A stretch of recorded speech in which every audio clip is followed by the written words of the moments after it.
Thanks for joining me for another edition of This Old Fender. This one's getting some new frets. It has a maple fretboard that's got a polyester finish on it.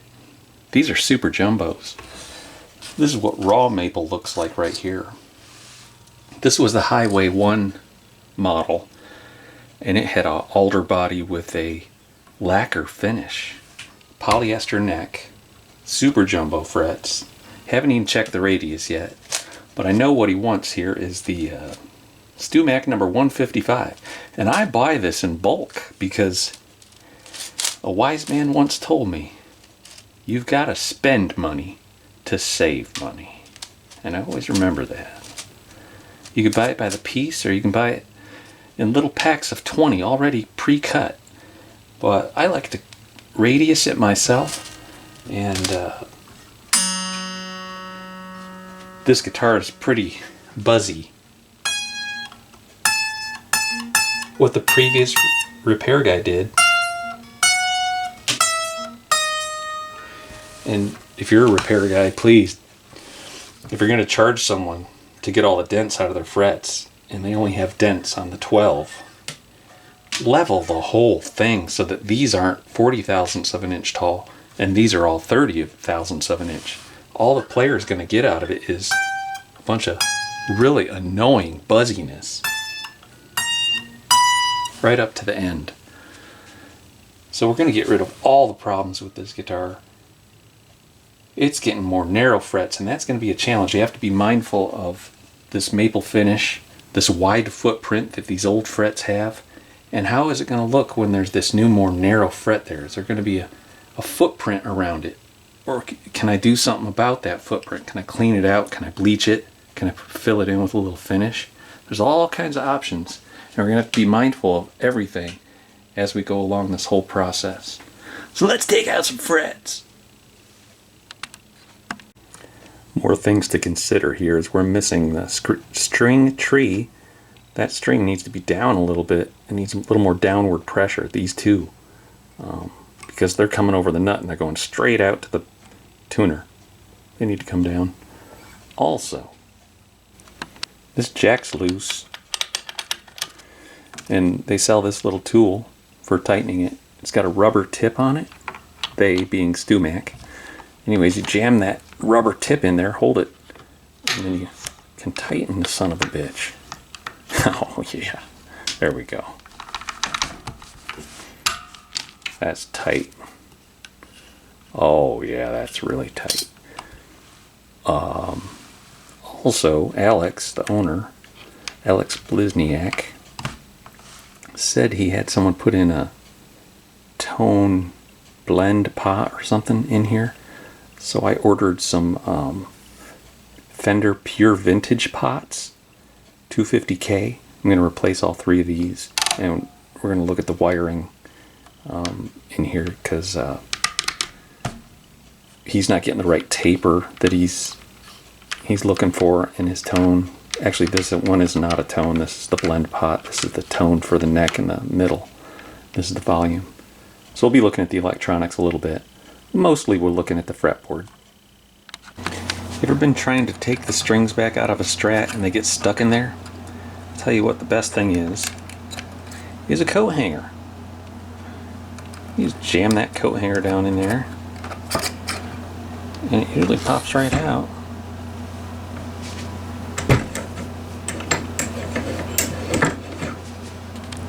See right there, if any of them ever give you a problem, especially like if you're doing a gig and you break a string and you're trying to change your string in the middle of a gig during the break, carry a coat hanger, a short piece like this, around with you in your little gig bag or something. Sometimes they get stuck in there. Now we got to determine what's the best, quickest, safest way to take out the frets and take out the nut. For the nut, my favorite way is to heat it up to like 200 degrees with a high wattage heat lamp to safely remove that. And then I heat the frets with a soldering pen.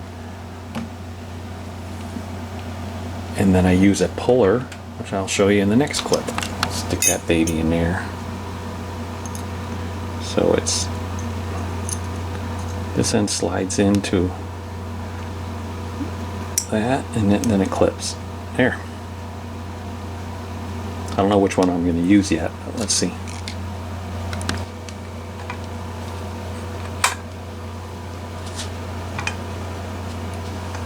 Get that out of the way so it don't burn me.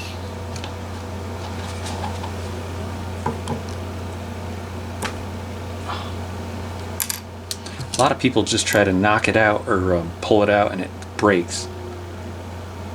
This one might be reusable, not for this job, but for someone else's guitar. We'll see. Alright, frets. Safety first. I know this guitar's all relic and stuff, but I don't want to be doing any damage to it, so I'm going to put down this little piece of vinyl here. Here's where the scalpel blade comes in handy. I can see on this first fret that there is a little bit of a lacquer buildup around here.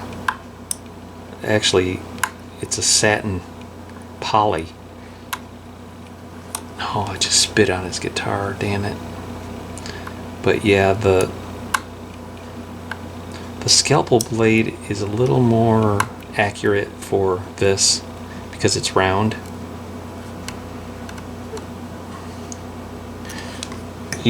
You get more surface area. See, with this you only have the very tip working its way, and sometimes it'll find a line and you'll end up dragging that sucker right across the middle. It'll wander away from the fret, is what I'm telling you. So you want to use the scalpel blade for this procedure. That'll break this little buildup of lacquer, because they lacquer it after they fret it at the factory. They don't lacquer it first and then put the frets in. They fret it in its raw state. And then they finish it and then they dress all the frets. Pretty sure anyways. I'd be very gentle at this point. You don't want to slip like I just did and burn a big section of this white maple. You want to flow some solder in to warm it up. That's warm. The lacquer buildup was only on this edge, it wasn't on that edge so much. I like going in on the very end and just seeing if I can lift it up first. Yeah, there it goes. So I'll take out 2 or 3 of these and then I'll move on to the next step.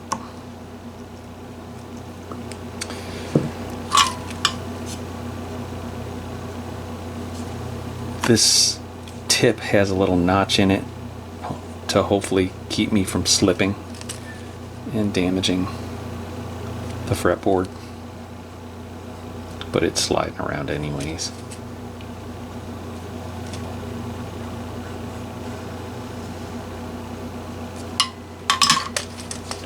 Let's try these new ones. They don't work as good for this.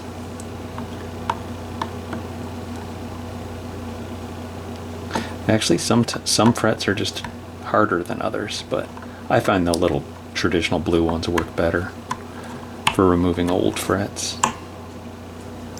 See the lacquer chipped out already there? See that? Yeah, I've done a bunch of these now, so I can see that there is a good buildup of lacquer. I keep calling it lacquer, but I know it's like polyester. And it's only on one side. It's on the side facing the nut. If you want to, at this point, I mean, maybe it'd be good so we can verify what this finish is exactly. And this would be how I do it. I'm gonna put it in a cup and see if I can dissolve it with lacquer thinner. And see if it dissolves. If it does, it's lacquer. And if it doesn't dissolve, it's polyester. Let's add a little lacquer thinner in real time.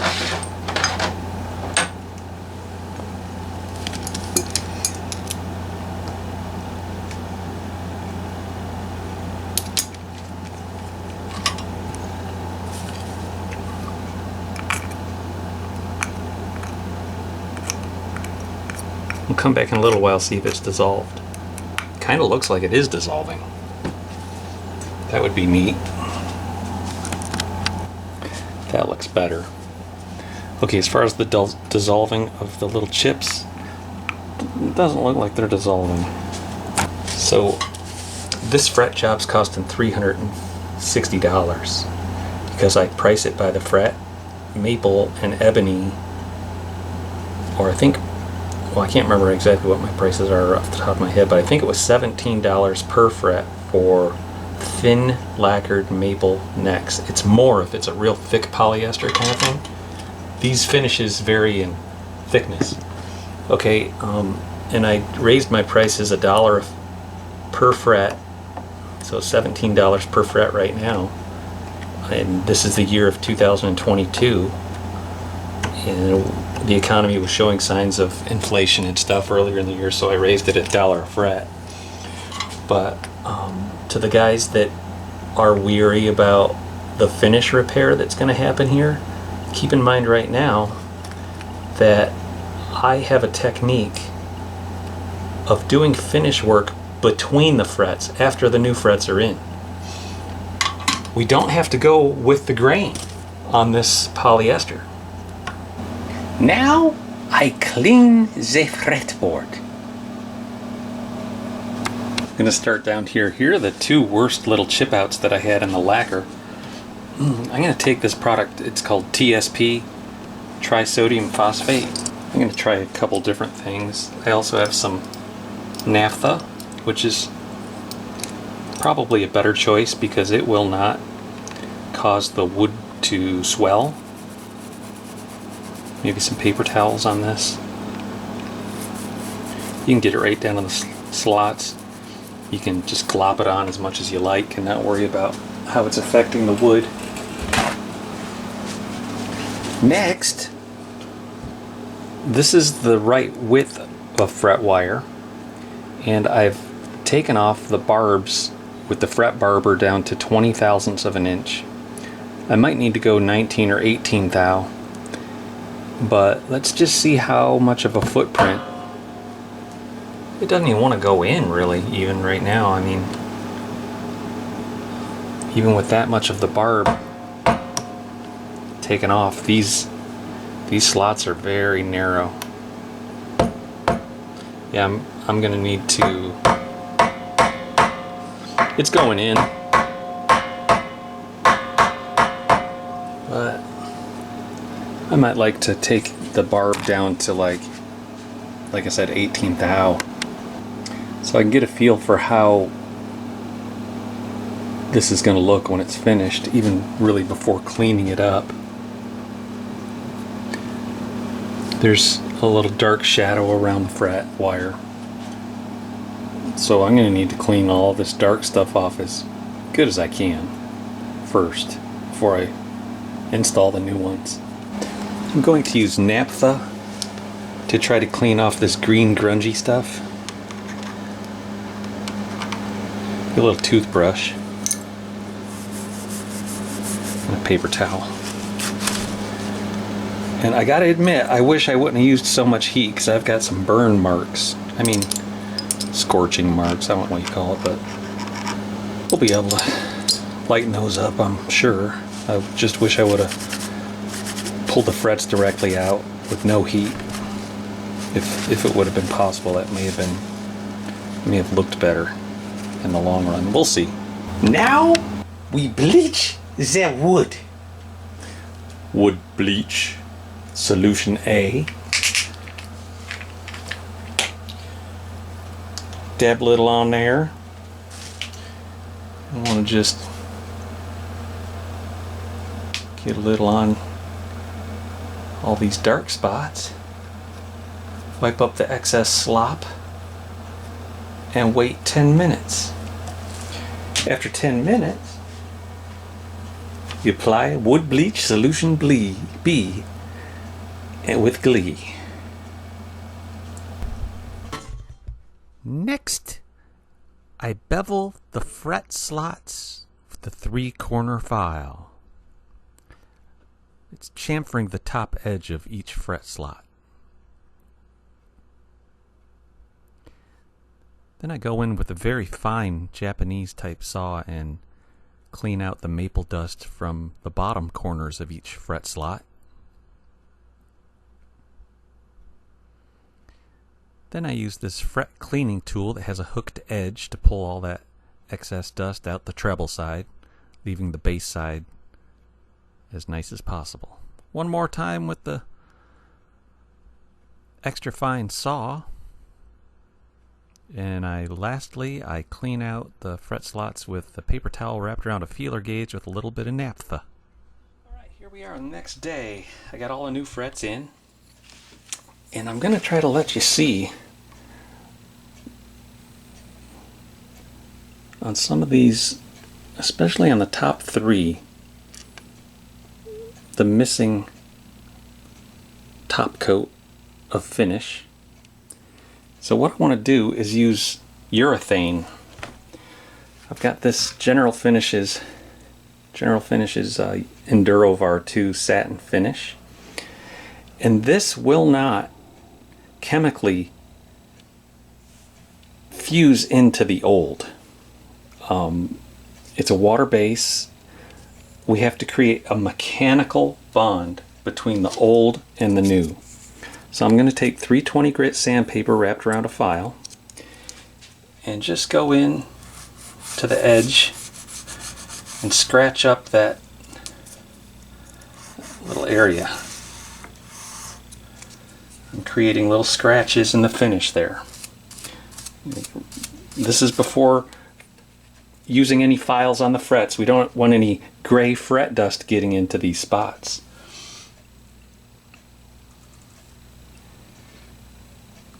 Now I've taken Kalamazoo mahogany and vintage amber, and the Endurovar finish, which is this color. It starts off this color, kind of a milk color, and I've mixed it with the two stains, and I know from experience that's a pretty good match to an aged maple fretboard. So go in and just dab on that finish there. Now it's globbed up around the edge a little bit, so I'm going to do what I call feathering. I'm going to feather it in on the edge a little bit there. It's water based, so I can move it around with my fingers too. And that's it. I'm going to do that to each fret that has a little problem area. Let it dry and see how it looks. Actually, I'm just going to let these two frets dry for beginners. I'm going to come back in an hour and see how it looks. It's going to look different when dry than it does when wet. I'm going to get a little closer up here, and I made a different tool. I've got an 1/8 inch piece of the Lexan. This might be Optics or Lexan. I'm not sure which brand of plastic this was, but it's shorter than that little machinist's rule that I was trying to use. So I'm going to scratch this up.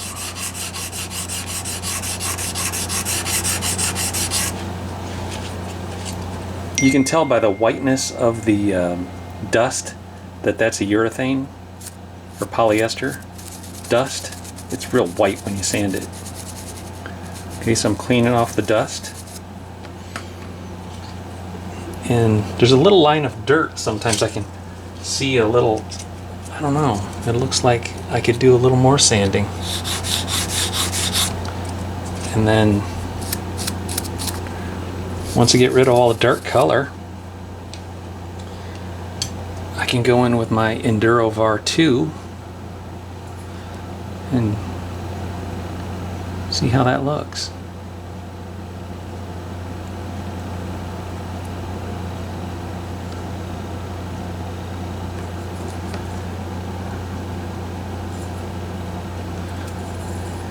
It looks pretty good. Okay, here's the Endurovar finish, and this is the unfinished. Still not 100% happy. There's kind of a dark line. I see a dark line. I'm going to try something a little different on this one. Let's try it on these two. Sand it with 320. knock off the dust. And now, this is shellac. It's a 2-pound cut. See if we can prevent that dark line from showing up in these two. Get a couple little coats here.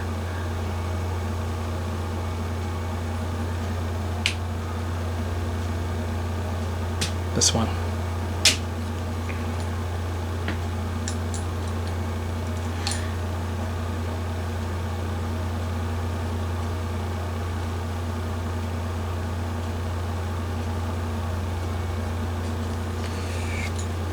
Alright. Kind of seal it first and then put on the varnish. Okay, I let that shellac dry for a minute. Now I'm going to try the varnish.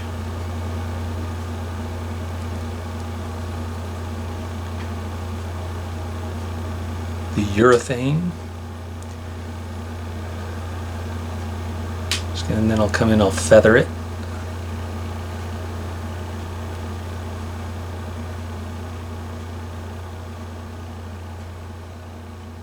We'll see what that looks like in an hour.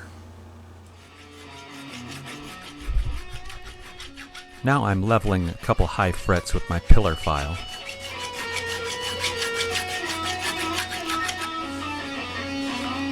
I follow up the pillar file with the snap file. In this case, I have the mill file attached to the magnet. Then I have to recreate the crown with my cant file.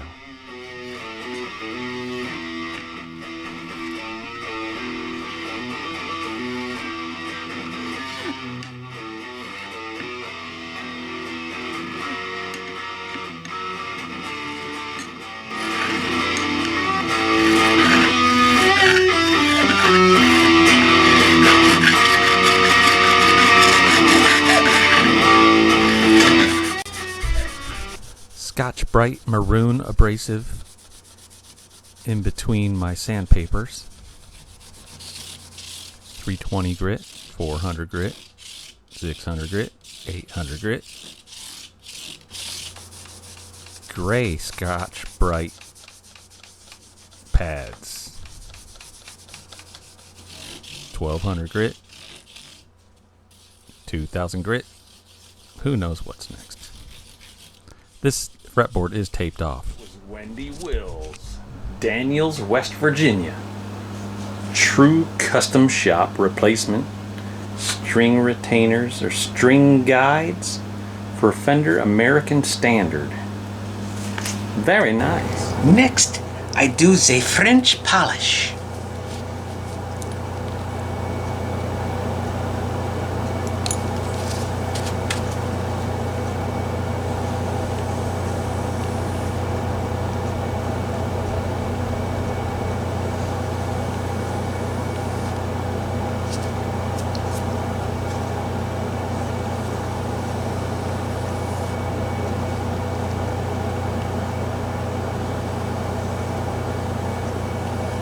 Next, I polish the fretboards.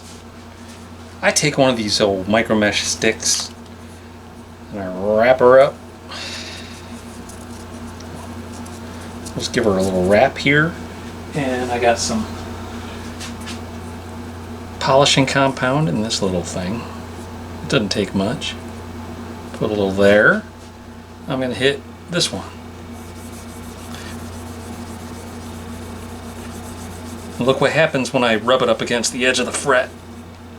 It gets little black lines. So that's what happens, and I keep going till it's all nice and shiny.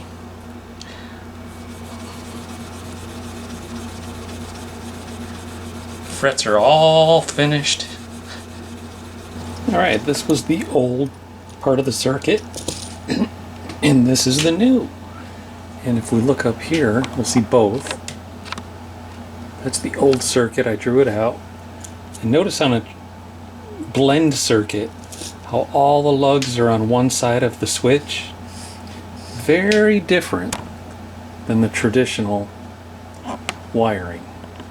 Traditional wiring has all the pickups going to the, we'll just call it the left side of the switch, and then from there it goes out to the pots.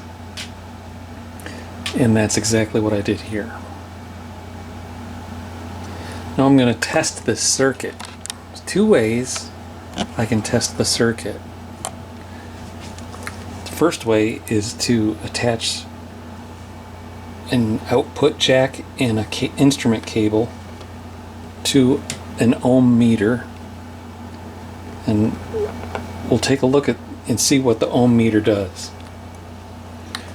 When the volumes are on, we should get 6 kilo ohms resistance on each of the pickups. The bridge has 6.5, the middle has 6.1, and the neck has 5.8. And then the two, position number 4 and position number 2, should have about half of that. 3. Okay? So everything looks peachy, but we can't hear something very important, something that has plagued me for years, is that in this configuration sometimes the middle pickup isn't the correct phase that we want, and we can only identify whether the wires need to remain as they are or whether we need to flip them to get the correct sounding polarity. And that I can test by plugging it into the amp and listening to it. But the problem is, you've got to put the whole guitar together, put the strings on it to listen to it, right? Wrong. There's this little trick I learned from Evan Gluck, New York City guitar repair. We can use a string on a stick. And this is the string on a stick. Hear it? Or I like to call it the poor man's dulcimer. One string dulcimer. So the string is not connected to the circuit in any way, so you're going to hear a large amount of hum through the amp, which is fine for this test.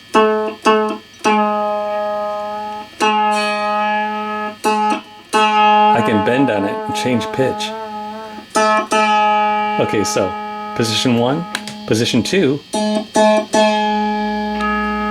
middle, middle and neck,